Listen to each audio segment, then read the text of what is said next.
Say, what the hell is your name anyway?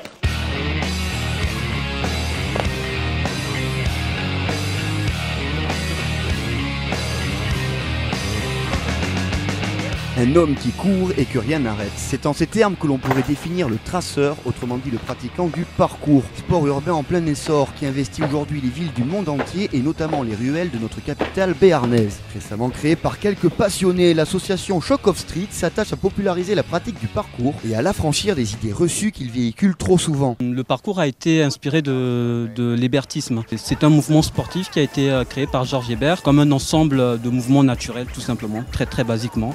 David Bell, lui, il a été formé par son père dans les forêts du Nord. Et une fois, après avoir déménagé dans les banlieues parisiennes, il a tout simplement essayé d'adapter ce sport à son environnement. Donc voilà comment de l'hébertisme on est passé à une évolution beaucoup plus urbaine et rurale. Il y a deux choses qu'il faut pas mélanger en fait. Nous on pratique les deux.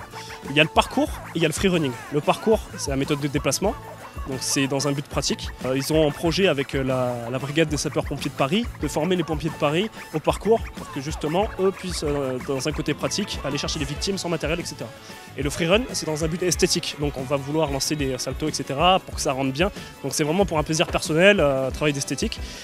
Et on va dire que c'est le level au-dessus du parcours. On prend beaucoup plus de risques et c'est souvent les anciens gymnastes qui font du freerun. Donc après, il y a des risques de blessures. C'est un sport qui est dangereux. Si on suit les règles à la lettre, qu'on ne se surestime pas, il n'y a pas de raison. Moi, en 4 ans de pratique, je ne me suis jamais cassé. J'ai eu quelques bleus, quelques égratignures, mais c'est rien de grave.